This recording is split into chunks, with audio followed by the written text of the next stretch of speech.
ઓમ શ્રી ગણેશાય નમઃ. જય શ્રી કૃષ્ણ મિત્રો.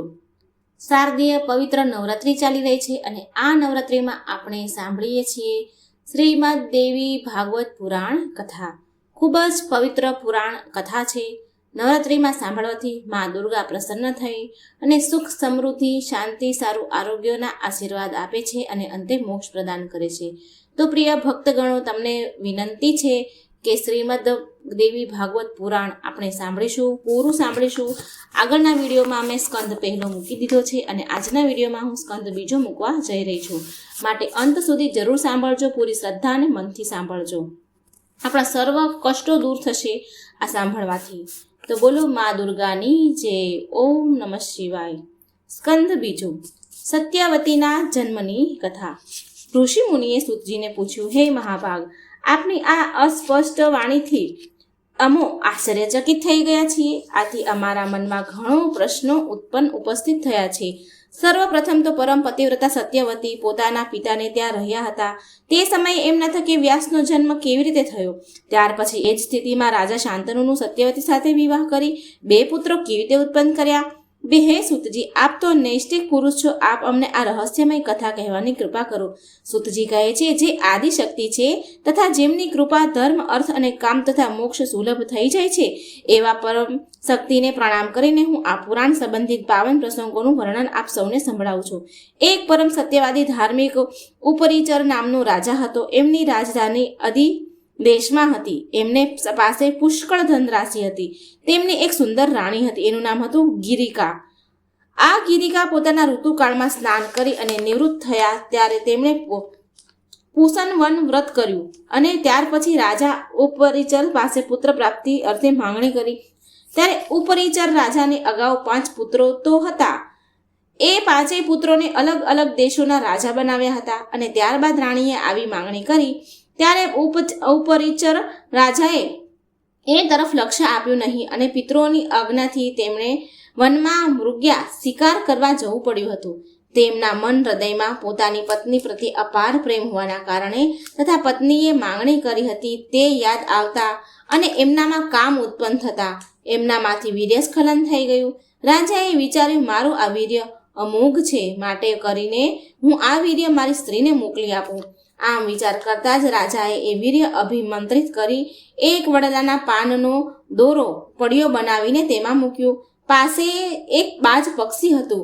તેને રાજાએ સૂચના આપી કે આ પડિયો તું હાલને હાલ લઈને ઉડ અને મારી પત્નીને આપ. આવું તેનું નામ ગિરિકા છે.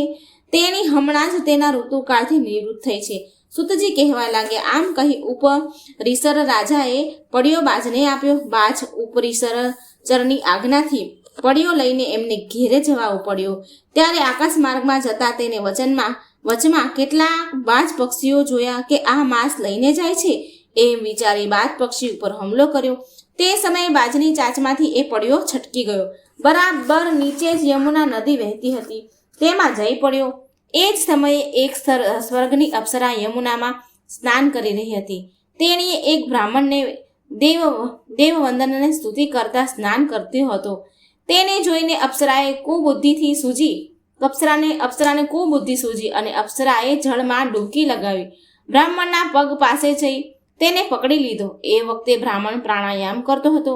જ્યારે તેમણે જોયું કે પોતાના પ્રાણાયામનો ભંગ કરનારી સ્વછંદી અપ્સરા કે જેનું નામ અદ્રિકા હતું, તેને જોઈ બ્રાહ્મણે કહ્યું કે તે મારા ધ્યાનમાં વિઘ્ન નાખ્યું છે.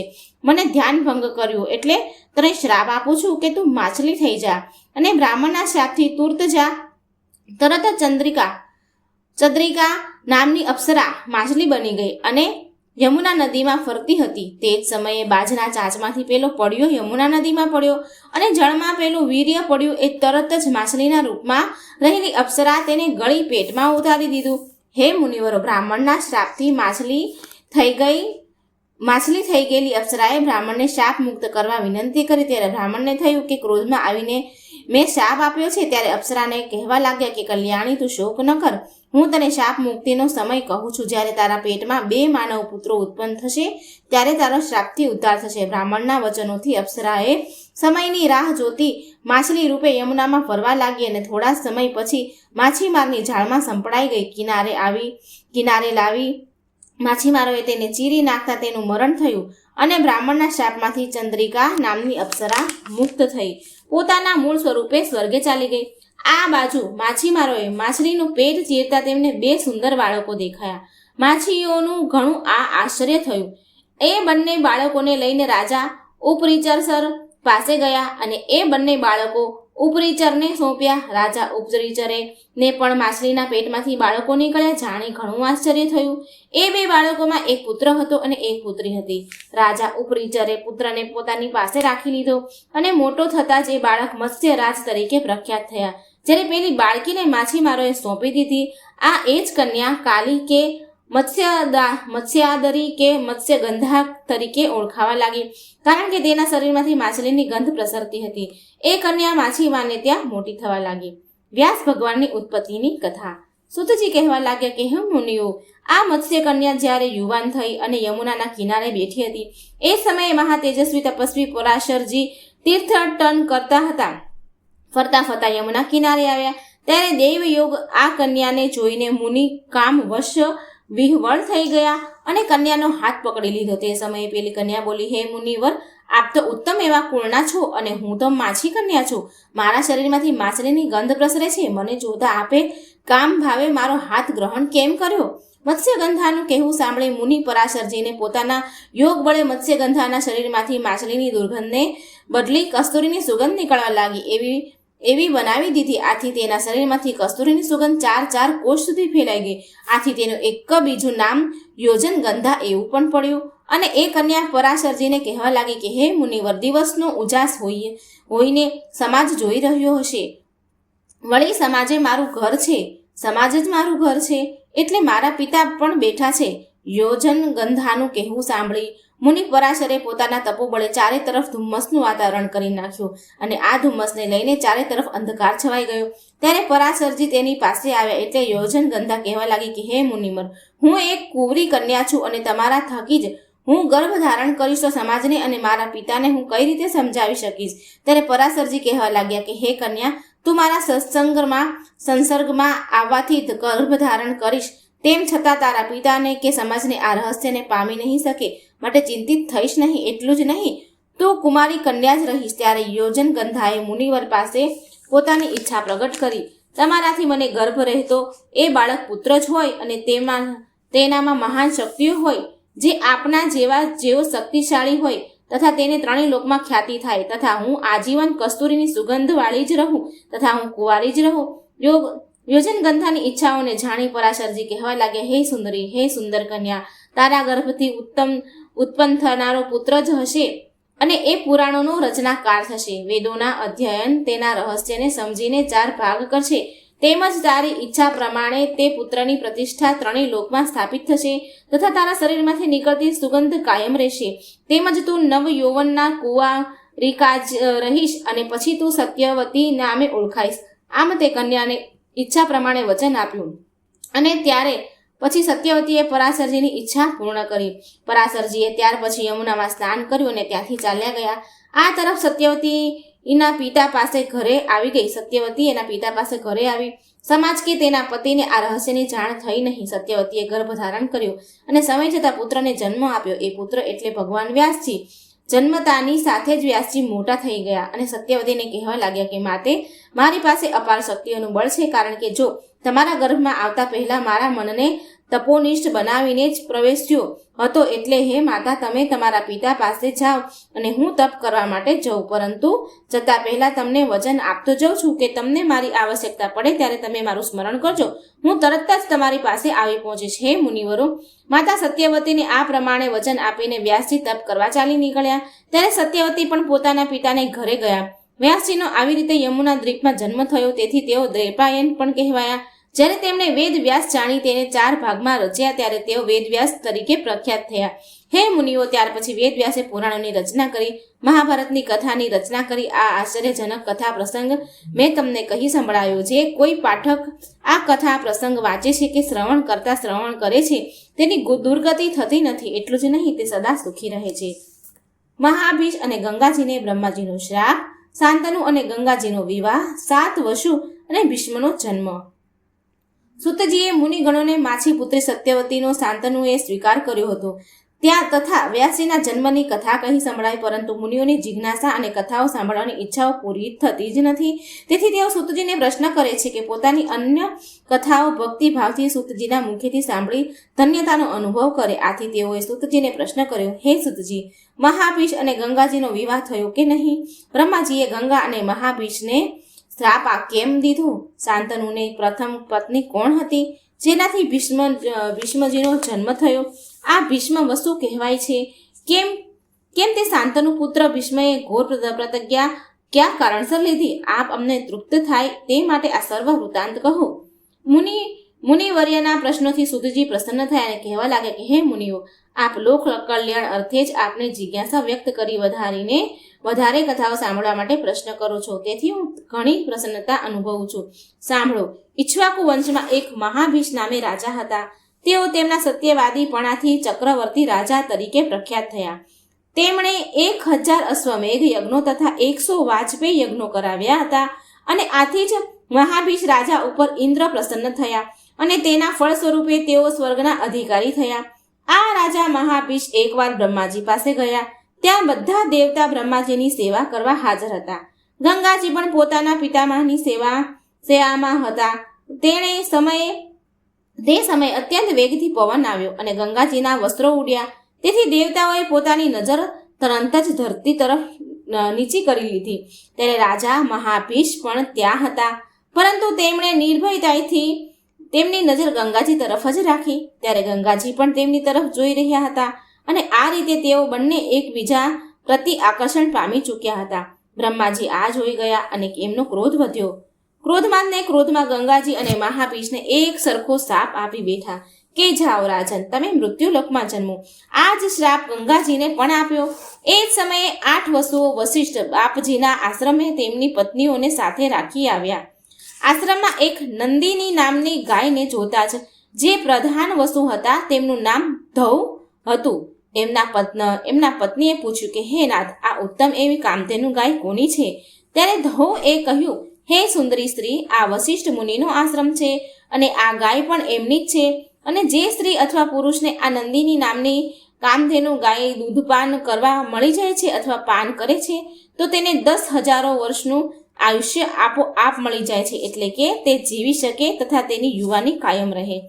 ઘઉં થકી આ કામધેનુની વાત સાંભળી તેની પત્ની કહેવા લાગી કે મારી એક સહેલી છે, તે મૃત્યુલોકમાં છે અને એ રાજર્ષિ ઉશિનરની પુત્રી થાય. તેની સુંદરતા અનુપમ છે. હે મહારાજ, આપ આ સુંદર નંદિની કામધેનુ આપણે આશ્રમે લઈ લો, સાથે એના વાછરડાને પણ લઈ લો. આ કામધેનુ ગાયનું દૂધ જ્યાં સુધી મારી સખી પી ન લે ત્યાં સુધી આપણે આશ્રમમાં રાખો, કારણ કે આ ગાયનું દૂધ પીવાથી મારી સખીને ક્યારેય વૃદ્ધાવસ્થાનો સામનો નહીં કરવો પડે અને સમાજમાં તે એક ઉત્તમ કક્ષાની સ્ત્રી થઈ જશે.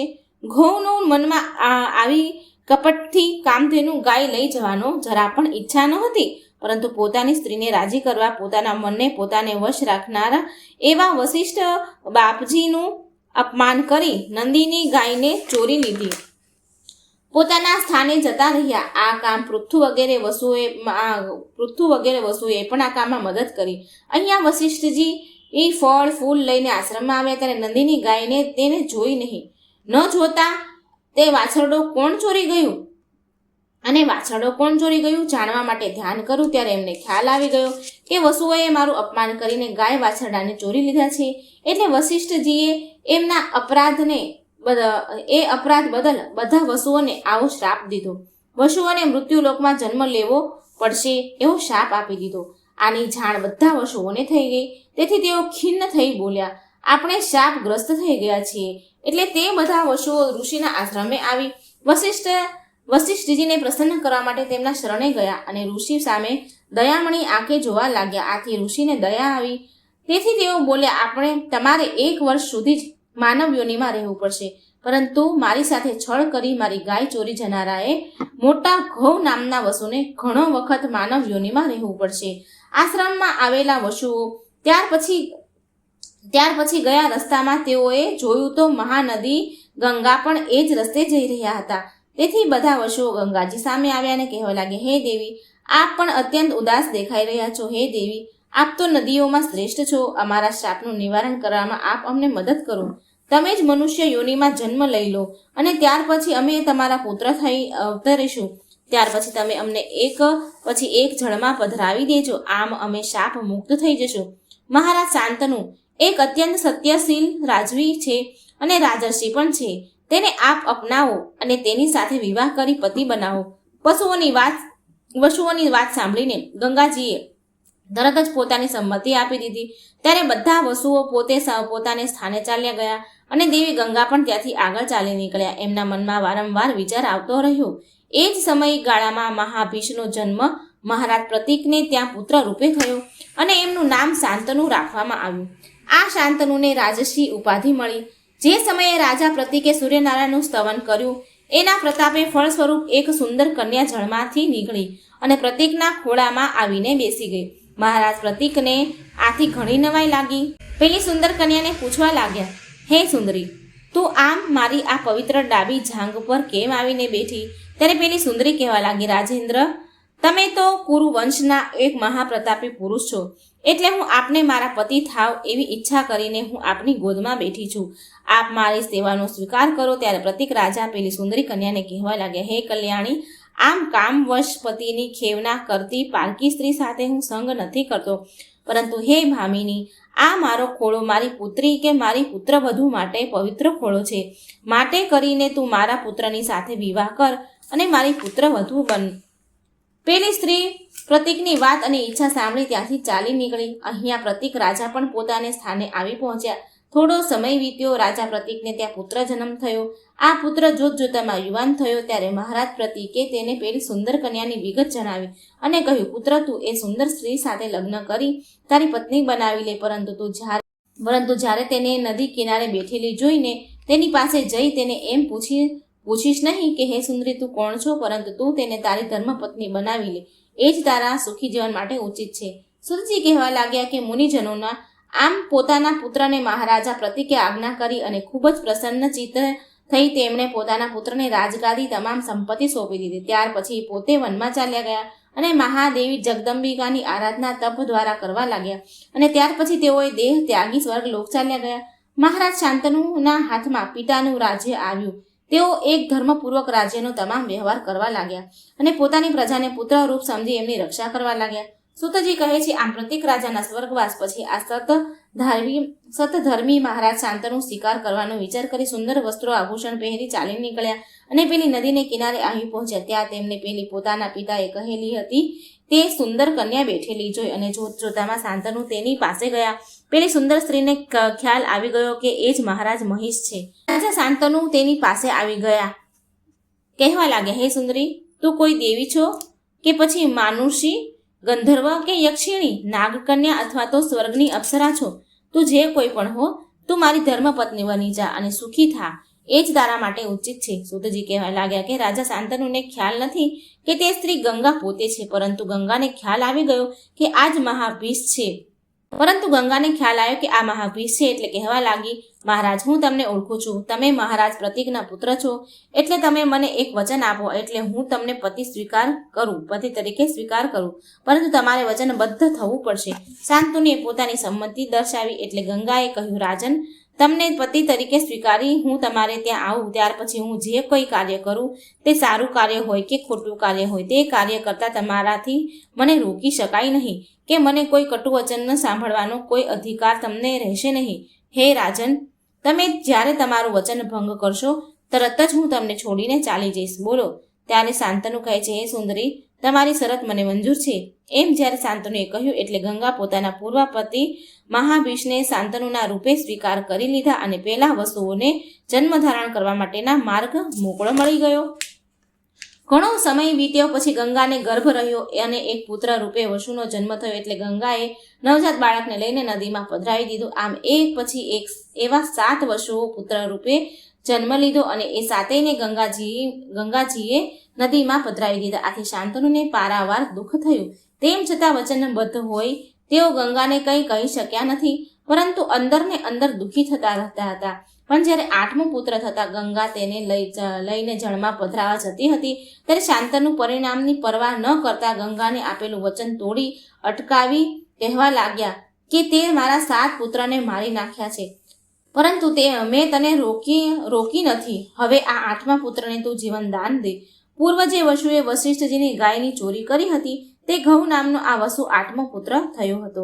ગંગા કહે છે, મહારાજ નથી જાતી.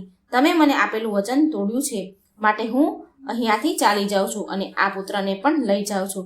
જે મોટો થયા પછી હું તમને પાછો આપી દઈશ. ત્યારે શાંતનુથી રહેવાયું નહીં અને ગંગાને કટુ વચનો સંભળાવા લાગ્યા. તેમ છતાં ગંગા શાંતનુને એ સ્થિતિમાં મૂકી પેલા 8મા વસુને લઈને ચાલવા લાગી. નદી કિનારે આવી ત્યારે પાછળ દુઃખી થતા અને આંસુ વહાવતા શાંતનુએ આવતા જોયા તો ગંગાજી કહેવા લાગે, હે રાજન, તમને હું એ રહસ્ય સમજાવું. બ્રહ્માજીના શ્રાપથી 8 વસુઓએ માનવ દેહ ધારણ કરવો પડ્યો હતો અને તેથી તેઓ મારા પુત્ર તરીકે અવતર્યા હતા. પરંતુ તેઓએ મને વિનંતી કરેલી હતી કે હે ગંગાજી, તમે અમને જન્મતાની સાથે જળમાં પધરાવી દેજો, જેથી કરીને અમે બ્રહ્માજીના શ્રાપમાંથી મુક્ત થઈ જઈશું. હે રાજન, આ વસુઓ ત્યાર પછી પુત્ર રૂપે અવતર્યા અને એમની ઈચ્છાથી જ જળમાં પધરાવ્યા છે. પરંતુ આ 8મો વસુ છે, જે પૂર્વ કૌ નામે હતો અને તેણે તેના પત્નીના કહેવાથી કપટ કરી વશિષ્ઠ મુનિનું અપમાન કરી તેમની નંદિની નામની ગાયને વાછરડા સાથે ચોરી લીધી હતી. વશિષ્ઠજીએ આ ઘઉને પણ શ્રાપ આપ્યો હતો કે તારે માનવ યોનિમાં જન્મ લઈને ઘણો વખત જીવવું પડશે, એટલે આ 8મું વસુ પુત્ર રૂપે આજથી હું તમને સોંપું છું. એ ગંગાએ નામથી પ્રસિદ્ધ થશે. આપ તેને લઈ જાઓ અને સુખી થાવ ને પુત્રને હોનહાર બનાવો, કારણ કે આ મહાન યોદ્ધા થવાને સર્જાયો છે. 3 લોકમાં તે મહાપરાક્રમી, બળવાન, ધનુષધારી અને પ્રખ્યાત થશે. હવે મને મારી એક વાત માનો. પુત્ર બાળક અવસ્થામાં છે અને તેને માતાની જરૂર પડે છે. માતા જ પોતાના પુત્રને સમજી શકે છે. માટે કરીને તેનું પાલન પોષણ હું કરીશ અને તે મોટો થશે ત્યારે તમને સોંપી દઈશ. હે નરેશ, તમે મને ઓળખી નથી. હું જ તમારા પૂર્વજન્મની પ્રેમિકા ગંગા છું. આમ કહી ગંગા બાળકને લઈ અંતર્ધ્યાન થઈ ગયા. રાજા શાંતનુ દુઃખી હૃદયે શોકગ્રસ્ત હસ્તિનાપુર પોતાના ભવનમાં જ રહ્યા. આમ સમય વીતતો ગયો. કેટલાક સમય કાળ વીત્યા પછી એક દિવસ રાજા શાંતનુ શિકાર ખેલવા માટે નીકળ્યા.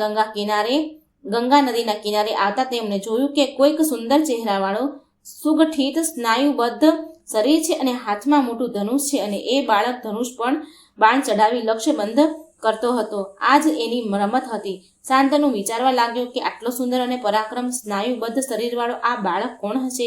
આવું વિચારે છે કે એટલામાં જ ગંગા ત્યાં પ્રગટ થયા અને કહેવા લાગ્યા, રાજન, આ તમારો જ પુત્ર છે. મેં તેનું પાલન પોષણ અને આજ સુધી તેની રક્ષા મેં કરી છે. રાજન, આ એ જ 8મો વસુ પૂર્વજન્મનો ઘઉ છે. તેને વશિષ્ઠ મુનિએ વધુ વખત જીવન જીવવાનો શ્રાપ આપ્યો હોવાથી તે જીવિત છે, એટલે હવે તેમને હું સોંપું છું. આમ ગંગાજીએ શાંતનુને કહ્યું અને બાળક ગાંગેયને શાંતનુના હાથમાં સોંપ્યો અને પછી પોતે અંતર્ધ્યાન થઈ ગયા. બાળકનો હાથ પોતાના હાથમાં આવતા શાંતનુની આંખો હર્ષના આંસુથી છલકાઈ ગઈ. પુત્ર ગાંગેયને ગળે લગાવી દીધો ત્યારે એમના હૃદયમાં વ્યાપેલો કલેશ, વ્યથા, શોક, તમામ દુઃખો દૂર થઈ ગયા. પછી તો બાળકે શાંતનુનું હસ્તિનાપુર લઈ ગયા. રાજભવન પહોંચી શાંતનુએ બધાની ઉપસ્થિતિમાં ગાંગેયને હસ્તિનાપુરની રાજગાદી સોંપી દેવાનો નિર્ણય સૌને સંભળાવ્યો. ગાંગેય એટલે કે ભીષ્મને યુવરાજ પદ આપ્યું અને અભિષેક કરાવ્યો. આમ તમામ ગુણોવાળા રાજકુમારને રાજ્યનો ઉત્તરાધિકારી બનાવી દીધો. પછી શાંતનુને અપાર સુખ થયું. હે મુનિઓ સુતજી, મેં ભીષ્મ જન્મ, ગંગાની ઉપસ્થિતિના કારણો, 8 વસુઓની કથા, આ બધા પાવન પ્રસંગોને તમને કોઈ સંભળાવ્યા છે. જે કોઈ મનુષ્ય સાંભળે છે, કહે છે, તે સર્વ પ્રકારના પાપોથી મુક્ત થઈ જાય છે અને એમાં કોઈ સંદેહ નથી. હે મુનિઓ, આ ઉપાખ્યાન મેં વ્યાસજીના મુખેથી જેવું સાંભળ્યું હતું તેવું જ તમને મેં સંભળાવ્યું છે. દેવવ્રતની ભીષ્મ પ્રતિજ્ઞા. સુતજીએ ઋષિ મુનિઓને પૂછ્યું કે હે લોભ હર્ષણ કુમાર સુતજી, વશિષ્ઠજીના શાપને કારણ 8 વસુઓને જન્મ લેવો પડ્યો. ગંગાને પણ જન્મ લેવો પડ્યો. તેમજ ગાંગેય ભીષ્મની ઉત્પત્તિમાં પણ શાપ જ કારણભૂત હતો. આ કથા આપે અમને સંભળાવી. હે ધર્મજ્ઞ નિષદ પુત્રી સત્યવતી એક પતિવ્રતા સ્ત્રી હતી અને એનું અંગ સુગંધિત હતું. રાજા શાંતનુને વ્યાસ માતા સત્યવતી કેવી રીતે પ્રાપ્ત થયા તે સમજાવો, કારણ કે સત્યવતીનું પાલન પોષણ નિષદરા દશરાજના ઘરે થયું હતું. તો પછી શાંતનુએ નિષાદ પુત્રીનો કેવી રીતે સ્વીકાર કર્યો? આપ અમારા આ સંશયને દૂર કરવાની કૃપા કરો. સૂતજી કહેવા લાગે, હે મુનિઓ, રાજા શાંતનુ સદા શિકાર કરવાના શોખીન હતા. એકવાર તેઓ દેવવ્રત એટલે કે ભીષ્મને લઈને શિકારે ખેલવા નીકળી ગયા. ત્યારે તેઓ 4 વર્ષ વનમાં રહ્યા હતા. તે સમયે તેઓ ફરતા ફરતા શિકારીની શોધમાં જતા હતા. ત્યારે તેને દૂર નીકળી જતા તેમને મનમાં લોભાવી નાખનારી અને મનને શાંત કરી દેનારી એવી પવન મારફત સુગંધ આવી. ત્યારે શાંતનુએ સુગંધ જે રસ્તે આવતી હતી તે તરફ આગળ વધતા ગયા. વિચારતા હતા કે આ સુગંધ પારિજાત છે કે કસ્તુરી જાત ચંપાની છે કે પછી માલતીની ક્યાં છે, તો પછી સુગંધ કેતકીની, પરંતુ આ બધામાં આ સુગંધ તો નથી જ. આમ વિચારતા તેઓ યમુના ઘાટે પહોંચ્યા તો ત્યાં તેમને એક સૌંદર્યવાન સુંદરીને બેઠેલી જોઈ. શાંતનુને નક્કી થઈ ગયું કે આ સુગંધ આ સુંદર યુવાન સ્ત્રીના શરીરમાંથી જ આવે છે. એટલે તેઓ એ કન્યા પાસે ગયા અને નજીકથી જોતા પાછા વિચારવા લાગ્યા કે શું આ કોઈ ગંધર્વ કન્યા હશે, નાગ કન્યા હશે, માનુષી હશે, કોઈ દેવાંગના હશે કે પછી કોઈ અપ્સરા હશે? આ કન્યા ખરેખર કોણ હશે તેની હું કેવી રીતે જાણ કરું? પછી કાંઈક નિર્ણય કરી શાંતનુએ તે કન્યા પાસે ગયા અને કહેવા લાગ્યા કે હે પ્રિય, તમે કોણ છો? તમે અહીંયા કેમ બેઠા છો? તમારે પિતાશ્રી કોણ છે? વળી તમે એકલા જ બેઠા છો, તમારી સાથે કોઈ દેખાતું નથી. હવે મને એ કહો કે તમે પરણેલા છો કે કુંવારા છો? આ પ્રમાણે પ્રશ્નો મહારાજ શાંતનુએ નિષાદ પુત્રી સત્યવતીને કર્યા. ત્યારે સત્યવતી કહે છે, રાજન, હું નિષાદ દશરાજની પુત્રી છું અને એમની આજ્ઞાથી જ હું અહીંયા બેઠી છું, કારણ કે અમારો ધંધો નાવિકનો છે. આ યમુનાજીને પાર કરવા ઈચ્છતાને હું નાવમાં બેસાડી યમુના પાર કરાવું છું અને તે આવકથી અમારું ભરણ પોષણ થાય છે. આજે કાંઈ મેં કહ્યું છે તે તદ્દન સત્ય છે. નિષાદ દશરાજની કન્યાની વાત સાંભળી શાંતનુએ પોતાનો પરિચય આપતા કહ્યું, હે સુંદરી, હું કુરુવંશનો એક પ્રખ્યાત રાજા છું. મારું નામ શાંતનુ છે. હે મૃગનયની, મારા મહેલમાં મારી બીજી કોઈ સ્ત્રી પત્ની નથી, એટલે તમે મારા ધર્મ પત્ની બનો. હું સદા તમને સુખી રાખીશ તથા તમને અનુકૂળ રહીશ. મારે પત્ની હતી, પરંતુ તે મને છોડીને ચાલી ગઈ છે. માટે કરીને મેં તમને આ કહ્યું, કારણ કે અત્યારે હું પત્ની વિના મારું જીવન પસાર કરી રહ્યો છું. નિષાદ કન્યા સત્યવતી કહેવા લાગી, હે રાજન, તમે જે કાંઈ મને કહ્યું તે વાત બધી સાચી માની લઉં છું, પરંતુ હું સ્વતંત્ર નથી. તમે મારા પિતાને મળો અને તમારી ઈચ્છા પ્રદર્શિત કરો. તેઓ તમારી મનની કામના અવશ્ય પૂર્ણ કરશે. ત્યાર પછી શાંતનુ સત્યવતીના પિતાને મળવા દશરાજાને પોતાની ઈચ્છા કહી સંભળાવી. ત્યારે નિષાદ રાજા કહે છે, ધન્ય ઘડી, ધન્ય ભાગ્ય મારા કે આપે મારી પુત્રીના હાથની માંગણી કરી. તમારી માંગનો હું સ્વીકાર કરું છું, પરંતુ મારી એક શરત છે કે જો મારી પુત્રીને આપનાથી પુત્ર રત્ન થાય, તે તમારા રાજ્યનો રાજા બને, તેમજ એ તમારા પુત્રને રાજગાદી તમે સોંપો. ત્યાર પછી તમારા કોઈ પુત્રને રાજગાદી સોંપી નહીં શકાય. બોલો, મંજૂર છે? દશરાજાની શરત સાંભળીને શાંતનુ ઊભા થઈ ચાલતા થયા. તેઓ ખિન્ન થઈ ગયા, કારણ કે તેઓએ ગંગાપુત્ર ગંગેયને, દેવવ્રત ભીષ્મને રાજગાદીનો ઉત્તરાધિકારી બનાવી ચૂક્યા હતા. કેમ કરીને દશરાજને વચન આપે? હસ્તિનાપુર પહોંચ્યા પછી શાંતનુ ઉદાસ રહેવા લાગ્યા. ના ખાવાનું ભાવે, ના કોઈની સાથે વાત કરે, ઊંઘ પણ ન આવે. આ સ્થિતિ પિતાની જોઈને ભીષ્મ શાંતનુ પાસે ગયા અને કહેવા લાગ્યા, પિતાજી, જે પુત્ર પોતાના પિતાના દુઃખને સમજે નહીં અને તેને દૂર કરવાનો પ્રયત્ન કરે નહીં, એવા પુત્રના જન્મ લેવાનો તેનો શો લાભ? મહારાજ, જો તમે દુશ્મન રાજ્ય પર ચઢી આવ્યો હોય તો કહો, હું હમણાં જ તેને હરાવી દઉં, બંદી બનાવી આપની સામે લાવી મૂકું. પિતાજી, દશરથ મહારાજાના પુત્ર રામે પિતાની આજ્ઞા માનીને રાજ્યનો ત્યાગ કરીને વનવાસ લીધો હતો. હરિશ્ચંદ્ર પુત્ર રોહિત પિતાની ઈચ્છાને કારણે વેચાયો હતો. હું જીવતા આપે કોઈ ચિંતા કરવાની જરૂર નથી, માટે મને આપની ચિંતાનું કારણ બતાવો. પરંતુ પોતાની મનની ઈચ્છા પુત્ર સામે કેમ કહેવાય? પોતે શરમ અનુભવતા હતા, એટલે ભીષ્મને જે તે જવાબ આપ્યો. ભીષ્મ સમજી ગયા કે પિતા સંકોચ અનુભવે છે, એટલે તેઓ શાંતનુના વૃદ્ધ મંત્રીઓ પાસે જઈ પિતાની ચિંતાનું સાચું કારણ જાણવા મળ્યું કે તરત જ તેઓ દશરાજને ત્યાં મળવા ગયા અને દશરાજને કહેવા લાગ્યા કે હે પરમ તપ, તમે તમારી પુત્રી મારા પિતાને આપો. ત્યારે નિષાદ દશરાજ ભીષ્મને કહે છે, યુવાન, તમે જ મારી પુત્રીનો હાથ ગ્રહણ કરો. ભીષ્મ કહેવા લાગ્યા કે હે નિષાદરાજ, તમારી પુત્રી મારી માતા બને છે અને માતા જ રહેશે. હું તેમનો પુત્ર થઈ રહીશ. ત્યારે દશરાજ કહેવા લાગ્યા કે કુમાર તમે છો એટલે મારી પુત્રીનો પુત્ર કેવી રીતે રાજા બને? ભીષ્મ કહેવા લાગ્યા, ચિંતા ન કરો, તમારી પુત્રીનો પુત્ર જ રાજા બનશે અને હું તેનો સેવક થઈને રહીશ. બોલો. હવે દશરાજ કહેવા લાગ્યા કે કુંવર, જાણી ગયો છું કે આપ પિતૃભક્ત છો અને જે કાંઈ તમે કહ્યું એ સત્ય છે, પરંતુ તમારા લગ્ન થાય અને એ તમારો પુત્ર મારી પુત્રીને પુત્ર પાસેથી રાજ્ય બળજબરીપૂર્વક લઈ લે તો? ત્યારે ભીષ્મ બુલંદ અવાજે આકાશ સામે બોલ્યા, તો સાંભળો દશરાજ, હું લગ્ન જ નહીં કરું અને આજીવન તમારી પુત્રીના પુત્રનો સેવક થઈને રહીશ. આ મારી પ્રતિજ્ઞા છે અને આ પ્રતિજ્ઞા કોઈ પણ સંજોગોમાં મિથ્યા નહીં થાય. સૂતજી કહેવા લાગ્યા કે દેવવ્રતની આવી અટલ અને અચળ પ્રતિજ્ઞા સાંભળી દશરાજે પોતાની પુત્રી શાંતનુને આપી દીધી. કૌરવ પાંડવોની જન્મની કથા. મહારાજ શાંતનુને પુનઃ સક્રિય કરવા અને આનંદમાં રાખવા માટે પુત્ર દેવવ્રત જ જે ગંગેય પણ કહેવાય છે, ભીષ્મ પિતામાં છે.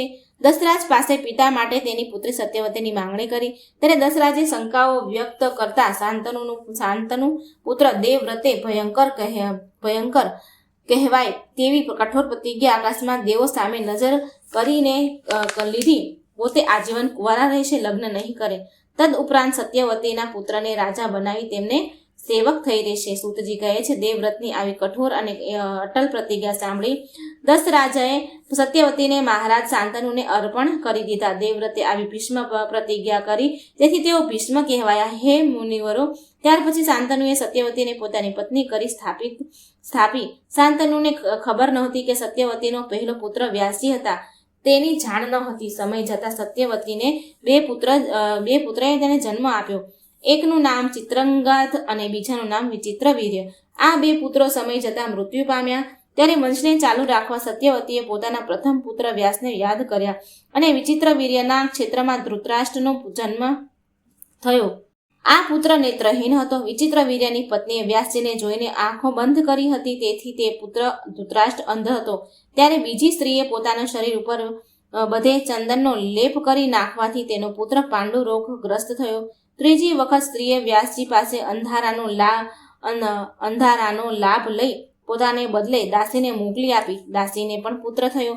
એ પુત્રનું નામ વિદુરજી થયું. આ વિદુરજી અત્યંત બુદ્ધિમાન હોવાથી મંત્રીઓને વિદુરજીને મંત્રી પદ આપ્યું હતું. ધૃતરાષ્ટ્ર અંધ હોવાથી ભીષ્મજીની સંમતિથી નાના પુત્ર પાંડુને રાજ્યકાર ભાર સોંપી રાજા બનાવ્યા. ધૃતરાષ્ટ્રને બે પત્નીઓ હતી. એકનું નામ ગાંધારી હતું, તે સુબલ રાજાની પુત્રી હતી, અને બીજી પત્નીનું નામ હતું વેશ્યા અર્થાત વૈશ્ય કન્યા હતું. તે ઘરનું સર્વ કામકાજ સંભાળતી હતી. પાંડુને પણ બે પત્નીઓ હતી. એકનું નામ જે હતું સુરેશનરાજની પુત્રી કુંતી હતું અને બીજી પત્નીનું નામ હતું માદ્રી હતું, તે મંદરાજની પુત્રી હતી. ધૃતરાષ્ટ્ર પત્ની ગાંધારીને 100 પુત્રને જન્મ આપ્યો. બીજી પત્ની વેશ્યાથી પણ એક પુત્રનો જન્મ થયો, જે અત્યંત મનોહર તથા યુદ્ધનો અતિ શોખીન તથા યુદ્ધ કળામાં માહિર હતા. પાંડુ પત્ની કુંતી જ્યારે પિતાને ઘરે હતી ત્યારે કન્યા અવસ્થામાં જ તેમણે કર્ણને જન્મ આપ્યો. આ કર્ણ સૂર્યના પ્રસાદ રૂપી કૃપાથી જન્મ્યો અને તેનું નામ કર્ણ રાખવામાં આવ્યું. આ કર્ણ જન્મથી જ કવચ અને કુંડળ સાથે લઈને આવ્યો હતો. આ પછી કુંતી પાંડુ પત્ની થઈને હસ્તિનાપુર આવ્યા. કર્ણ તથા 5 પાંડવોનો જન્મ. હે સૂતજી, આપે આ કેવી વિચિત્ર વાત કહી. કુંતી તો કુંવારિકા હતી, તો પછી તેને પહેલો પુત્ર કેવી રીતે થયો અને ત્યાર પછી તેનો વિવાહ પાંડુ સાથે થયો? કુંતીનો સહયોગ સૂર્ય સાથે કેવી રીતે થાય, જેનાથી કુંતીને કર્ણની માતા થવું પડ્યું? તો પછી પુત્રની માતા હોય કુંતી કુંવારી કન્યા કેમ કહેવાય ને પાંડુએ એની સાથે વિવાહ કર્યા? આ સર્વ વૃત્તાંત મુનિઓ અમને કહી સંભળાવો. સૂતજી કહે છે કે જે સમયે રાજા સુરેશની પુત્રી જ્યારે નાની હતી ત્યારે રાજા કુંતી ભોજ તેને સુરસેન પાસેથી માંગી હતી અને પોતાને ત્યાં લઈ ગયા હતા અને તેનું પાલન પોષણ કરતા હતા. કુંતી ખૂબ જ સુંદર હતી. અગ્નિહોત્રીનો સમય હતો. રાજા કુંતી ભોજની આજ્ઞાથી કુંતી સર્વ કાર્યો સંભાળતી હતી. તે સમયે મુનિવર દુર્વાસાજી ત્યાં પધાર્યા. ત્યારે કુંતીએ મુનિ દુર્વાસાનું ભલી ભાંતિ સ્વાગત કર્યું. કુંતીની સેવા ભાવનાથી દુર્વાસાનું મન અત્યંત પ્રસન્ન થયું અને સંતોષ પામ્યા. ત્યારે દુર્વાસાજીએ કુંતીને એક અત્યંત ઉત્તમ એવો મંત્ર શીખવ્યો અને કહ્યું, કુંતી, આ મંત્રથી તું જે દેવની ઈચ્છા કરીને પ્રયોગ કરીશ એટલે એ દેવ તારી પાસે પ્રગટ થશે અને તારી ઈચ્છા પૂર્ણ કરશે. દુર્વાસાના ચાલ્યા ગયા પછી કુંતી પોતાના મહેલ બેઠી હતી. ત્યારે તેને પેલા મંત્રનો પ્રભાવ જાણવાની ઈચ્છા થઈ. એ જ વખતે સૂર્યનારાયણ આકાશમાં પૂર્ણ કણાએ પ્રકાશિત હતા. તેના ઉપર કુંતીની નજર પડી અને કુંતીએ પેલો મંત્ર પ્રયોગ કર્યો. એના પ્રભાવથી સૂર્યનારાયણ આકર્ષિત થયા અને એક સુંદર પુરુષનું રૂપ લઈને કુંતી સામે હાજર થયા. ત્યારે તેમને જોઈને કુંતી ડરની મારી થરથર ધ્રુજવા લાગી. આથી સૂર્યનારાયણ બોલ્યા, કુંતી, તે મંત્ર પ્રયોગ કરી મને કેમ બોલાવ્યો છે? તે મને બોલાવ્યો એટલે જ હું તારી પાસે આવ્યો છું, એટલે મારું સ્વાગત કરવું જોઈએ. તું જે મંત્ર બોલી તેનાથી હું વિવશ થઈ ગયો છું, માટે કરીને તું મારું સ્વાગત કર. ત્યારે કુંતી કહેવા લાગ્યા, ધર્મના રહસ્યના જાણકાર, હે પ્રભુ, આપનાથી હું શું અજાણ્યું હોય? હું કુંવારી કન્યા છું. ત્યારે સૂર્ય બોલ્યા, કુંતી, જો તું મારું સ્વાગત નહીં કરે તો હું તને અને જેણે આ મંત્ર આપ્યો છે તે બંનેને શ્રાપ આપીશ. તારો કન્યા ધર્મભંગ નહીં થાય તે વાત તદ્દન નક્કી સમજ. માટે કરીને તું મારું સ્વાગત કર. એથી વિશેષ સમગ્ર લોકમાં આ રહસ્યને કોઈ જાણી નહીં શકે તથા તને મારા જેવો જ અતિ બળવાન તેજસ્વી પુત્ર પ્રાપ્ત થશે. આમ કુંતીને ઈચ્છિત વરદાન આપીને ભગવાન સૂર્યનારાયણ પોતાના લોકમાં ચાલ્યા ગયા. સૂર્યના તેજ થકી કુંતીએ ગર્ભ ધારણ કર્યું અને સમય જતાં તેને પુત્ર થયો. આ પુત્ર જન્મ સાથે જ કવચ અને કુંડળ લઈને આવ્યો હતો. સુંદર મુખવાળા આ પુત્રને કુંતીએ એક પેટીમાં મૂકી દાઈ માતાને સોંપી દીધો. દાઈ માતા તે પેટી લઈને ચાલી ગઈ ત્યારે રસ્તામાં તેને અધિરથ નામનો સૂત મળ્યો. અધિરથની સ્ત્રી પણ તેની સાથે હતી. અધિરથે ધાઈ માતા પાસેથી પુત્રને માંગી લીધો. અધિરથની પત્ની આવા કાંતિવાન સુંદર પુત્રને જોઈને રાજી થઈ ગઈ. તરત જ તેને પોતાની ગોદમાં તેડી લીધો અને પછી બંને પોતાને ઘરે આવી પુત્રનું લાલન પાલન કરી પોષણ કરવા લાગ્યા. આ જ બાળક યુવાન થઈ પરાક્રમી મહાયોદ્ધા અને ત્યારે તે કર્ણ નામથી વિખ્યાત થયા. ત્યાર પછી એ જ કુંતી સ્વયંવરમાં પાંડુની પત્ની થઈ. હસ્તિનાપુર આવ્યા આ પાંડુને માંદ્રી નામક એક બીજી પણ પત્ની હતી. એ માદ્રાજની પુત્રી હતી. સમય જતાં પાંડુ રાજા શિકાર કરવા માટે વનમાં ગયા. ત્યાં એક મુનિ મૃગનું રૂપ લઈને પોતાની સ્ત્રી સાથે વિહાર કરતા હતા. પાંડુને આ ખબર નહીં એટલે તેણે મૃગ શિકાર કર્યો. ત્યારે ઋષિ બોલ્યા, હે પાંડુ, હું તને શ્રાપ આપું છું. તું જ્યારે પણ તારી પત્ની સાથે વિલાસ સંભોગ કરીશ ત્યારે તરત જ તારું મૃત્યુ થશે. મારો શ્રાપ સત્ય ઠરશે. પાંડુ શ્રાપથી દુઃખી થઈ ગયા અને રાજ્યનો ત્યાગ કરી વનમાં ચાલ્યા ગયા. પાંડુ પત્નીઓ કુંતી તથા માંદ્રી આ બંને સ્ત્રીઓ પતિવ્રતા નારીઓ હતી. પતિવ્રત ધર્મ ચુસ્તપણે પાળનારી નારીઓ પોતાના પતિની સેવા કરવા રાજ સુખ યોગનો ત્યાગ કરી વનમાં પતિ સાથે ચાલી નીકળી. ગંગા કિનારે ઋષિઓના આશ્રમો હતા. ત્યાં પાંડુએ પણ પોતાનું નિવાસ સ્થાન બનાવી આસપાસના આશ્રમોમાં મુનિઓ દ્વારા કથાઓ સાંભળવા મળતી. પાંડુએ કઠિન તપ કરવા માંડ્યું. એક સમયે પાંડુને કથા સાંભળતા હતા ત્યારે વક્તાએ કહ્યું, શ્રોતાજનો, સંતાનહીનની ગતિ થતી નથી. તેથી પાંડુને પેલું મુનિએ કહ્યું કે હે પરમ તપે, સંતાનહીનને સ્વર્ગ જવાનો અધિકાર નથી હોતો. એટલા માટે ગમે તે ઉપાયે પુત્ર ઉત્પન્ન કરવો જોઈએ. સંશજ, પુત્રિકા, પુત્ર, ક્ષેતજ, ગોલક, કુંડ, સુપ્રેડ, કાનીન, ક્રીત વનમાંથી મળેલો, કોઈએ આપેલો, કોઈની પાસેથી ધન આપી ખરીદેલો હોય તે આવા 11 પ્રકારે પુત્ર પ્રાપ્ત કરનારને પુત્ર પ્રાપ્ત કરવો જોઈએ. આવું કથાકાર પાસેથી સાંભળીને પાંડુએ પોતાની પત્ની કુંતીને કહ્યું. ત્યારે કુંતી બોલ્યા, નાથ, મારી પાસે દુર્વાસા મુનિએ આપેલ એક મંત્ર છે જેનાથી પુત્ર પ્રાપ્ત થઈ શકે છે. આ મંત્રથી હું ગમે તે દેવને ઈચ્છા કરું તે દેવ મારી પાસે આવશે અને તેના થકી પુત્ર પ્રાપ્ત થશે મને. પાંડુએ પોતાની સંમતિ દર્શાવી ત્યારે કુંતીએ ધર્મદેવને મંત્રથી આમંત્રિત કર્યો. ધર્મરાજા મંત્રથી પધાર્યા અને તેમની કૃપા વડે કુંતીને યુધિષ્ઠિર પુત્ર રૂપે મળ્યા. પછી વાયુની કૃપાથી ભીમ દેવરાજ, ઇન્દ્રની કૃપાથી અર્જુન પ્રાપ્ત કર્યા. આમ એક વર્ષનું અંતર રાખી કુંતીએ દેવોની કૃપાથી 3 પુત્રો પ્રાપ્ત કર્યા. ત્યારે માદ્રીએ પણ પુત્રની ઈચ્છા કરતા પાંડુએ કુંતીને પેલો મંત્ર આપવા કહ્યું. કુંતીએ માંદ્રીને મંત્ર આપ્યો. માંદ્રીએ મંત્રના પ્રયોગથી અશ્વિની કુમારો આવ્યા અને એમની કૃપાથી માંદ્રી 2 પુત્રો સહદેવ અને નકુલની માતા બન્યા. હે દ્વિજવરો, આમ બંને માતાઓ થકી પાંડવ ક્ષેત્ર જ થયા. એક જ સમયની વાત છે. કુંતી કોઈ કારણસર આશ્રમમાં હતા નહીં. સુમસામ આશ્રમમાં ફક્ત પાંડુ અને માંદ્રી 2 જ હતા. ત્યારે દેવયોગ જ એવું બન્યું હતું હોવું જોઈએ કે પાંડુ માંદ્રીને જોઈને એકદમ આકર્ષિત થયા અને માંદ્રીનો હાથ પકડી પોતાની પાસે ખેંચી.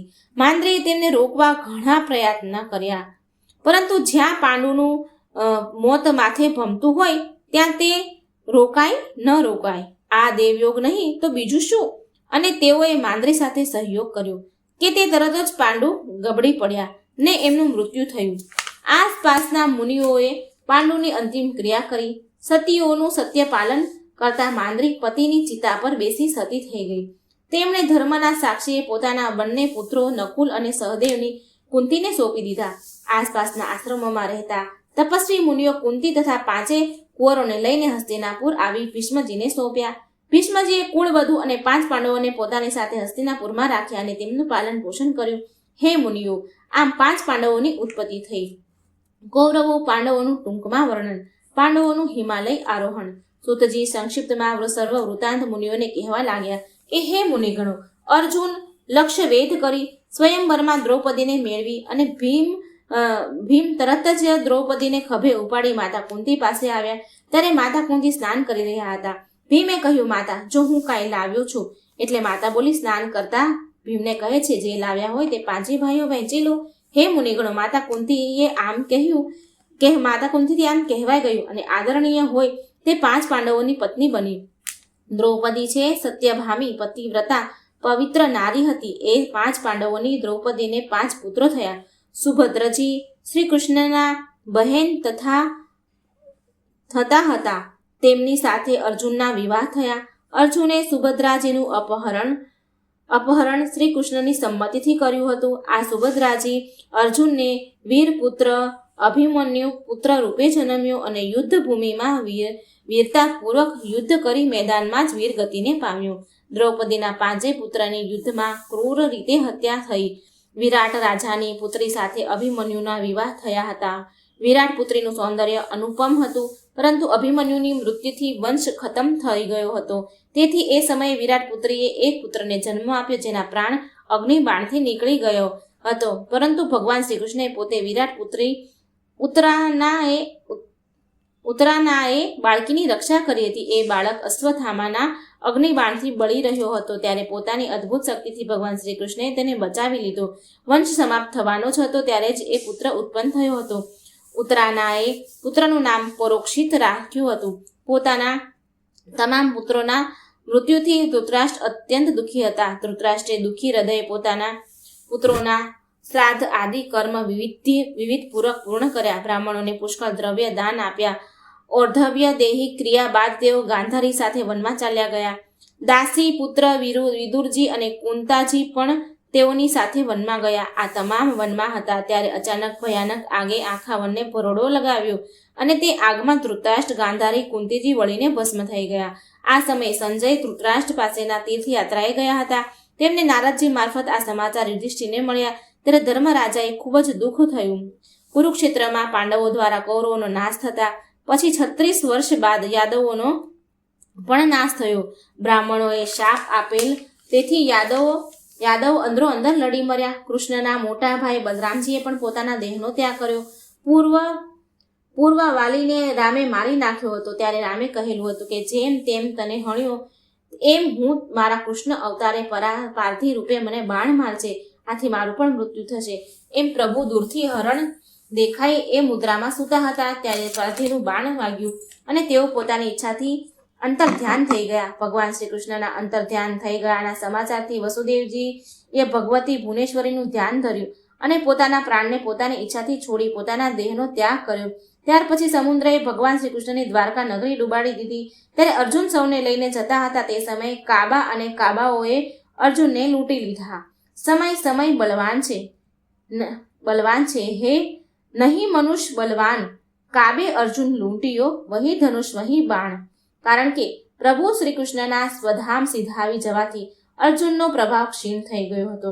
યાદવોનો સંહાર થતા શ્રી કૃષ્ણના સ્વધામ ગયાના સમાચાર મળતા ધર્મરાજ યુધિષ્ઠિરે હિમાલય જવાનો નિર્ણય કરી લીધો.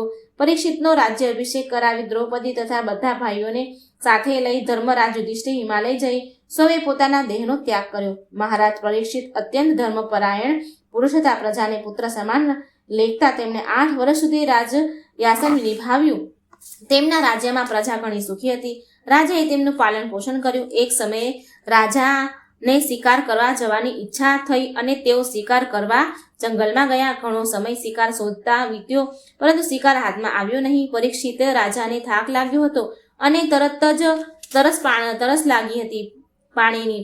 આમ તેમ નજર કરતા રાજાની નજર એક મુનિ ધ્યાનમાં બેઠા હતા. ત્યાં પરીક્ષિત રાજાએ મુનિ પાસે પાણી માંગ્યું, પરંતુ મુનિ ધ્યાનમાં બેઠા હોવાથી તેમણે કોઈ જવાબ આપ્યો નહીં. એટલે તરસથી અકળાયેલા પરીક્ષિત રાજાને ક્રોધ ચડ્યો. તેમણે મુનિના ગળામાં પાસે એક મરેલો સાપ પડ્યો હતો તેને પોતાના ભાલા ઉપર ઉઠાવી મુનિના ગળામાં વીંટી દીધો અને ત્યાંથી આગળ વધ્યા.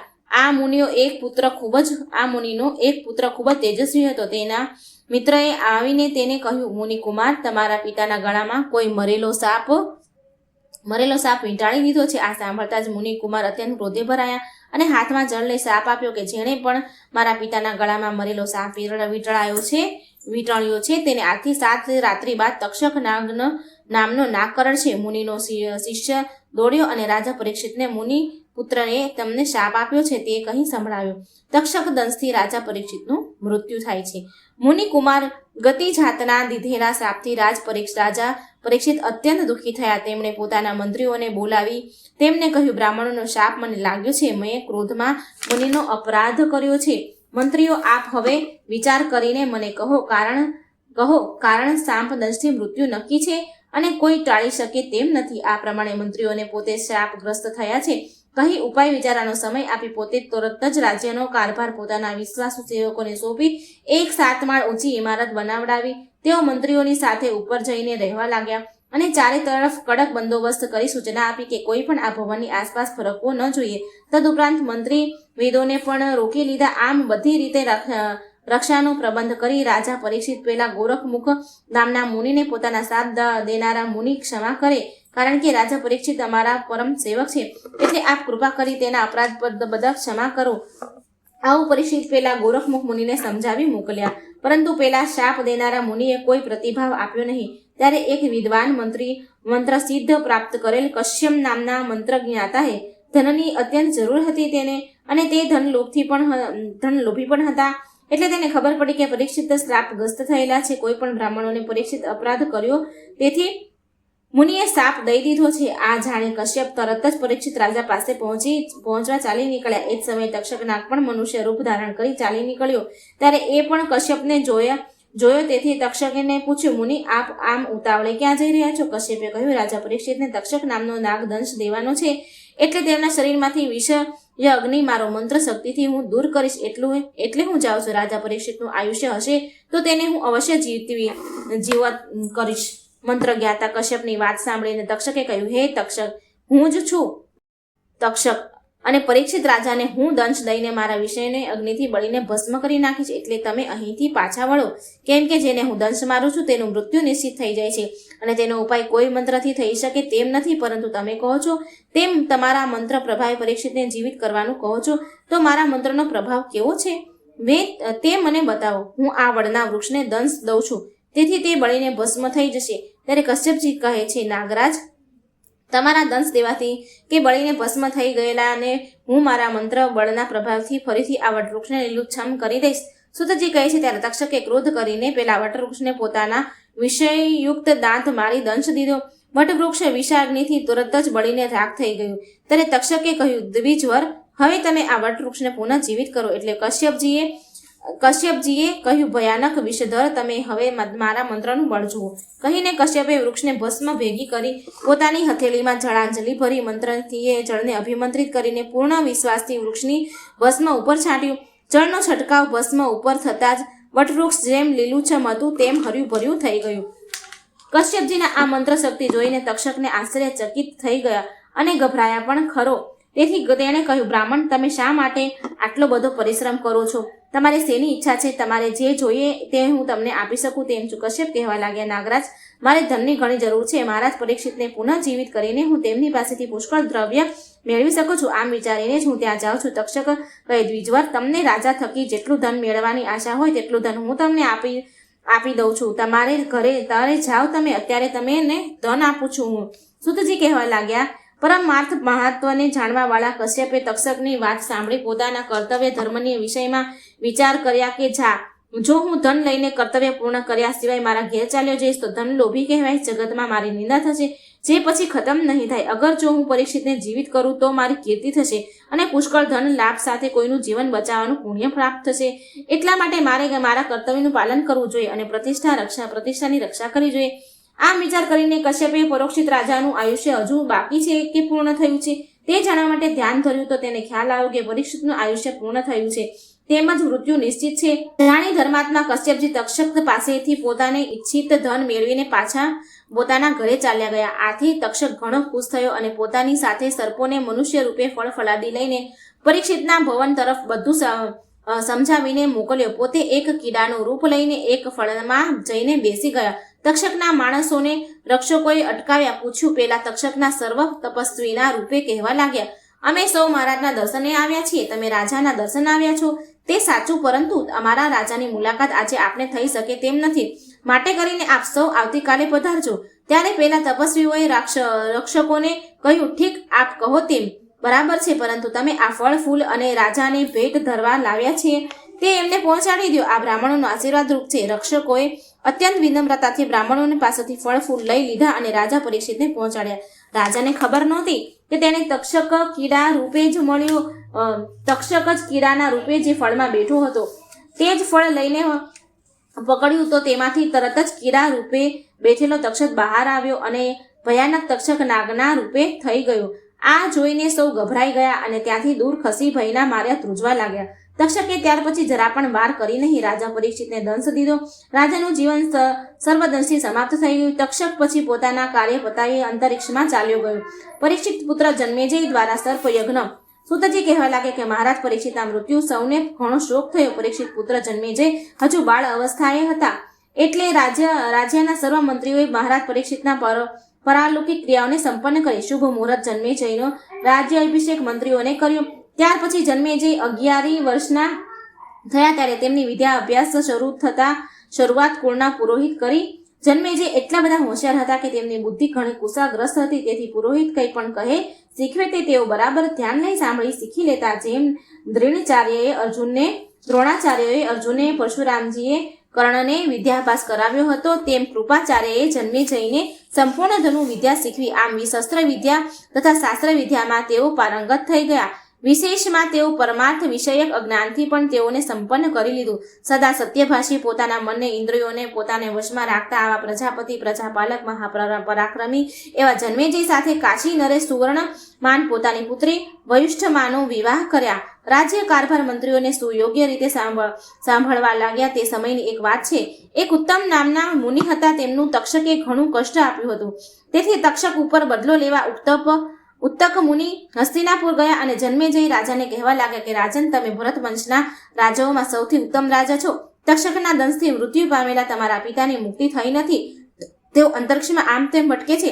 એક આદર્શ અને પિતૃભક્ત પુત્રનો ધર્મ પણ તમે નિભાવો અને તમામ સર્પોનો નાશ કરી તમારા પિતાનો ઉદ્ધાર કરાવો. કેમ કે પિતાને વેરને ભૂલનારો પ્રાણી જીવિત હોવા છતાં મરેલો જાણવો એટલે તમે તમારા પિતાની મુક્તિ અર્થે સર્વોને મારી નાખો કે રાજન, તમે અંબા યજ્ઞ કરાવી સર્પોનો નાશ કરો. તે તમારા માટે આવ કાર્ય ગણાશે. સુતજી કહેવા લાગ્યા. ઉત્તકની વાત સાંભળીને જન્મેજય રાજાએ પોતાના મંત્રીઓને બોલાવી સૂચના આપી કે તમે સૌ અંબા યજ્ઞ કરાવવા માટે જે કાંઈ આવશ્યક સામગ્રી એકઠી કરાવો. પિતાની મુક્તિ અર્થે તેમ વિધિપૂર્ણ સર્વમેઘ યજ્ઞ કરવામાં આવશે. તક્ષક યજ્ઞ પશુ બનશે. ઉત્તંગ કાર્યોમાં આચાર્ય થશે. સુતજી કહે છે, આમ યજ્ઞની સર્વ તૈયારીઓ થઈ ગઈ. યજ્ઞ વેદીઓનું નિર્માણ કરવામાં આવ્યું અને યજ્ઞનો આરંભ થયો. સર્પોના આહુતિ આપવા લાગી. તક્ષકને આ જાણી ગભરાયો અને દોડ્યો ઇન્દ્ર પાસે અને ઇન્દ્રની સ્તુતિ કરવા લાગ્યા. કહેવા લાગ્યા કે હે દેવ, મારી રક્ષા કરો. હું અત્યંત ભયભીત થઈને આપના શરણમાં આવ્યો છું. ત્યારે ઇન્દ્રએ તક્ષકને આશ્વાસન આપ્યું. પોતાની નજીક બેસાડી તેને ભયમુક્ત કરવા કહ્યું. ત્યારે આની જાણ તરત જ ઉત્તંગને થઈ ગઈ અને તે ઇન્દ્ર ઉપર કૃપાયમાન થઈ. ઇન્દ્રએ સહિત તક્ષકનું નાગનું પોતાના થોડા બળે આહ્વાન કર્યું. ત્યારે તક્ષકે યાયાવર વંશમાં ઉત્પન્ન થયેલા આસ્તિકાનું ધ્યાન કર્યું. એટલે મુનિકુમાર આસ્તિકા ત્યાં પ્રગટ થયા અને રાજા જન્મેજયને સમજાવવા માટે કહ્યું. આ મુનિ આસ્તિક બાળ અવસ્થાથી જ વિદ્યાધર વિદ્વાન હતા. એટલે વિદ્યા તેજથી દીપતા મુનિનું રાજાએ ખૂબ મનોવર સ્વાગત કર્યું. પછી મુનિની ઈચ્છા જાણવા પૂછ્યું. ત્યારે અસ્તિકાએ કહ્યું, મહાભાગ, હવે આપ આ સર્વ યજ્ઞ કરવાનું બંધ કરો. જન્મેજય રાજા સત્યવચનથી બંધાયેલા હતા. ઉત્તંગ મુનિને બીજી વાર યજ્ઞ બંધ રાખવાથી પ્રાર્થના કરી. ત્યારે રાજાએ સર્પોની આહુતિ બંધ કરી દીધી. ત્યાર પછી વેશપાયનજીએ રાજા જન્મેજયને સંપૂર્ણ મહાભારતની કથા સંભળાવી, પરંતુ કથા સંભળાવવા છતાં રાજાને ચિત્તમાં શાંતિ ન થઈ.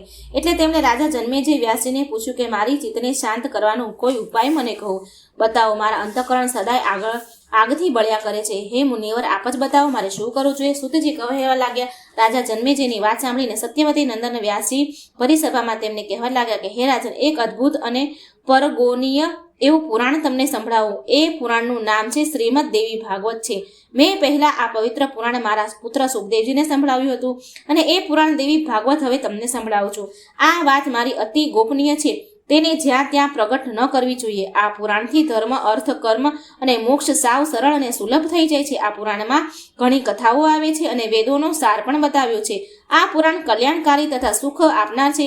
વ્યાસજીનું કહેવું સાંભળીને જન્મેજય વ્યાસજીને પૂછ્યું, પ્રભુ, આ આસ્તિક કોનો પુત્ર હતો અને યજ્ઞમાં કયા કારણસર તે વિઘ્ન નાખવા આવ્યો? સર્પ રક્ષા કરવાથી એનું પ્રયોજન શું હતું? તેણે આવી ચેષ્ટા કરી. હે મહાભાગ, આપ તો ઉત્તમો વ્રતોનું પાલન કરવાવાળો છો, માટે કરીને આ વાત આપ સ્પષ્ટ કરવાની કૃપા કરો અને આ પુરાણ પણ સંપૂર્ણ વિસ્તારથી સાંભળવાની કૃપા કરો. વ્યાસજીએ કહે છે કે એક જરત્કાર નામના ઋષિ હતા. ઋષિ સ્વભાવને ઘણા સૌમ્ય હતા. તેઓ ગૃહાશ્રમી થયા ન હતા. તેઓ વનમાં વિચરણ કરી રહ્યા હતા. ત્યારે તેમને એક ખાડામાં પોતાના પુત્રને લટકતો જોયો. ત્યારે એ પિતૃએ જતરત્કારને કહ્યું, પુત્ર, તમે વિવાહ કરી લ્યો એટલે અમે પરમ તૃપ્ત થઈ જઈશું શકીએ અને તારા સદાચારી હોવાને લીધે અમે સ્વર્ગના અધિકારી થઈશું. પિતૃઓની વાત સાંભળીને જરુત્કારુ કહેવા લાગ્યા કે હે પૂર્વજો, જો કદાચ મારા નામવાળી અને નિરંતર મારે આધીન રહેવાવાળી કન્યા મારા માંગ્યા સિવાય સામેથી મને મળે તો હું તરત જ તેની સાથે વિવાહ કરી લઈશ અને આ મારી વાત બિલકુલ સત્ય છે. આમ પોતાના પિતૃઓને જરત્કારુ કહીને તીર્થયાત્રાએ ચાલ્યા ગયા. એ જ સમયે સર્પોની માતાએ સર્પોને શ્રાપ આપ્યો કે તમે બળીને ભસ્મ થઈ જાઓ. આ પ્રસંગ એવો કે કશ્યપ મુનિને 2 પત્નીઓ હતી, કદ્રુ અને વિનતા. આ બંને વિવાદ કરવા લાગી. સૂર્યનારાયણના રથને જોડેલા ઘોડા જોઈને કદ્રુ વિનતાને કહેવા લાગી કે જો વિનતા, આ સૂર્યનારાયણના રથને જોડેલા અશ્વ સફેદ રંગનાને તું શું કહે છે? બોલ, તારી સમજ પ્રમાણે અશ્વ કેવા રંગનો છે? પછી આપણે શરત લગાવી કે જે હારી જાય તે દાસી બને. કદ્રુ કહેવા લાગી, સુમુખી, મારી સમજણ પ્રમાણે અશ્વ કાળા રંગનો છે, બરાબર, એટલે હવે હું તારી દાસી બનવાનું સ્વીકારી લે. સૂતજી કહે છે, આ વખત કદ્રુની પાસે ઘણા નાના નાના કાળા સર્પ હતા. એ તમામ પુત્રને કદ્રુએ કહ્યું, તમે બધા જઈને રથને જોડેલા અશ્વની ચારે તરફ વીંટળાઈ જાઓ અને એને કાળો બનાવી નાખો. કેટલાક પુત્રોને કદ્રુની આજ્ઞાનું પાલન કર્યું અને બીજા બધા સર્પો સફેદ અશ્વની ચારે બાજુ વીંટળાઈ ગયા. આથી ઘોડો કાળો દેખાવા લાગ્યો. પછી કદ્રુ અને વિનતા ઘોડા પાસે જઈને જુએ છે તો ઘોડો કાળા રંગનો દેખાયો. આથી વિનતા દુઃખી થઈ. એ જ વખતે વિનતાનો પુત્ર પક્ષીરાજ ગરુડ ત્યાં આવ્યા. તેનામાં અપૂર્વ શક્તિ હતી. તેનો ખોરાક જ સર્પો હતા. પોતાની માતા વિનતાને આમ દુઃખી ભરી સ્થિતિમાં જોઈ ગરુડ કહે છે, તમે આમ કેમ દુઃખી છો? ત્યારે વિનતાએ ગરુડજીને કહ્યું, હે પુત્ર, હું તારી અરમાન માતે કદ્રુની દાસી બની ગઈ છું. ત્યારે ગરુડે કહ્યું, માતા, જરાય દુઃખી ન થાવ, હું હમણાં જ તેનો ઉપાય કરું છું. અને આમ કહી ગરુડ સ્વર્ગમાં ગયા. દેવતાઓ સાથે યુદ્ધ કરી અમૃત કુંભ આંચકીને લઈ ગયા અને કદ્રુના કહેવા પ્રમાણે ગરુડે તેના પુત્રને અમૃત આપી દીધું. આથી તેમની માતા વિનતા કદ્રુના દાસીપણાથી મુક્ત થઈ ગઈ. વ્યાસજી કહે છે, એક દિવસ બધા સર્પો સ્નાન કરવા માટે ગયા. ત્યારે ચૂપચાપ ઇન્દ્રએ ત્યાં આવીને અમૃત ચોરીને જતા રહ્યા અને ગરુડના માતા વિનતા દાસીપણામાંથી છૂટી હતા. અહીંયા સ્નાન કરતા સર્પોને ત્યાં થયેલા જોઈને કુશા કહેતા દર્ભને ચાટવા લાગ્યા. દર્ભની બંને તરફથી તીક્ષ્ણ ધારો અને અણીથી સર્પોના ચાટવાથી તે સૌની જીભ વચ્ચેથી 2 ભાગ થઈ ગયા. કદ્રુએ પોતાના જે સર્પપુત્રોને શાપ આપ્યો હતો તેવા શાપગ્રસ્ત વાસુકી પ્રભુતિ નાગ બ્રહ્માજીના શરણે ગયા અને પોતાને માતાએ દીધેલા શાપથી ઉત્પન્ન થયેલા ભયની વાત કહી. બ્રહ્માજી કહે છે કે વાસુકી જરત્કારુ નામના એક શ્રેષ્ઠ મુનિ છે. એમના જ જેવા જ નામવાળી તમારી બહેનનું જેનું નામ પણ જરુત્કારુ છે તેમને મુનિ જરત્કારને તમે સોંપી દો. આથી તમારી બહેનને જે પુત્ર ઉત્પન્ન થશે તે તમારી રક્ષા કરશે. આવી કલ્યાણકારી વાત બ્રહ્માજીએ સાંભળી વાસુકી વનમાં ગયા અને તેની બહેનને વિનયપૂર્વક મુનિ જરત્કારુને સોંપી દીધું. જરત્કારુ મુનિ પોતાના સમાન નામવાળી જાણીને વાસુકીને કહ્યું કે જે ક્ષણે તારી બહેન મારું કોઈ અપ્રિય કાર્ય કરશે એ ક્ષણે હું તેનો ત્યાગ કરી દઈશ. આ પ્રમાણે વચનબદ્ધ કરીને જરત્કારુ મુનિએ તે કન્યા સાથે વિવાહ કરી લીધા અને વાસુકી પોતાના સ્થાને ચાલ્યો ગયો. હે પરમ તપ, તે પછી મુનિ જરત્કારુએ મહાન વનમાં પૂર્ણ કુટી બનાવી તેમની પત્ની સાથે વિહાર કરવા લાગ્યા. એક સમયની વાત છે. મુનિ જરત્કારુ ભોજન કરીને પાસે બેઠેલ પોતાની પત્ની જરત્કારુને સૂચના આપી કે પ્રિય, કોઈ પણ સ્થિતિ કેમ નથી આવતી, યાને ગમે તે સ્થિતિમાં તારે મને જગાડવો નહીં. આમ સૂચના આપી મુનિ જરત્કારુ નિંદ્રાધીન થઈ ગયા. વખત વીતતા સૂર્યનારાયણે અસ્તાચળ તરફ પ્રયાણ કર્યું. સંધ્યા સમય થવાનો આવ્યો ત્યારે પણ મુનિ નિંદ્રાધીન હતા, એટલે ધર્મલોપ થઈ જવાના ભયથી મુનિની પત્ની જરત્કારુ ગભરાઈ ગઈ. સંધ્યા સમયે હું જો મુનિને નહીં જગાડું તો મારો ધર્મલોપ થશે, કારણ કે સંધ્યાનો સમય વ્યર્થ જતો રહેશે, પરંતુ તેથી તેઓ મારો ત્યાગ કરશે. પરંતુ પછી તેણે વિચાર્યું કે પોતાના પતિનો ધર્મ નાશ થાય તેના કરતાં તો તેઓ મારો ત્યાગ કરે તે જ બરાબર છે, કારણ કે મૃત્યુ નક્કી છે. ધર્મહીન પુરુષોને વારંવાર નરકના અધિકારી થવું પડે છે. આમ પોતે મનમાં બરાબર વિચાર કરીને મુનિ જરત્કારુને જગાડ્યો.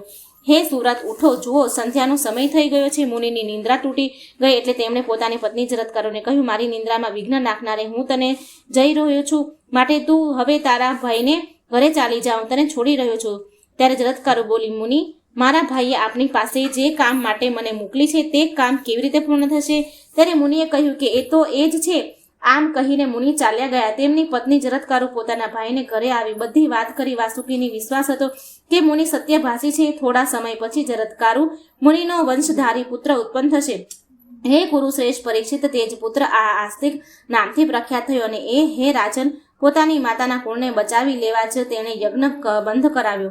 રાજન, તમે હવે મને ભક્તિભાવપૂર્વક ભગવતી જગદંબિકાનું એક ભવ્ય મંદિર બનાવો, એટલે તેને પુણ્ય પ્રભાવે તેમને પુષ્કળ સિદ્ધિઓ પ્રાપ્ત થશે. રાજન, પવિત્ર ભાવના રાખી માતાજીની ભક્તિભાવથી આરાધના કરવાથી મા જગદંબા અભિલાષા પૂર્ણ કરે છે. રાજેન્દ્રિય, તમે નવરાત્રિ દરમિયાન 9 દિવસ વ્રત રાખો અને 9 દિવસ સુધી શ્રીમદ દેવી ભાગવતના નામના પુરાણનું ભાવથી શ્રવણ કરો. આ સર્વોત્તમ પુરાણમાં આદ્ય શક્તિને ભગવાન વિષ્ણુને અડધા શ્લોકમાં સાંભળ્યું હતું. હે રાજન, આ પુરાણનું શ્રવણ કરવાથી તમારી હૃદય ચિંતાની શાંતિ પ્રાપ્ત થશે. એટલું જ નહીં, તમારા પિતૃઓની મુક્તિ થવા સ્વર્ગની પ્રાપ્તિ થશે. શ્રીમદ દેવી ભાગવતનો આ બીજો સ્કંધ અહીં સમાપ્ત થાય છે. મિત્રો, વિડીયો સારો લાગે તો લાઈક અને શેર જરૂર કરજો. જય શ્રી કૃષ્ણ. રાધે રાધે. Thank you.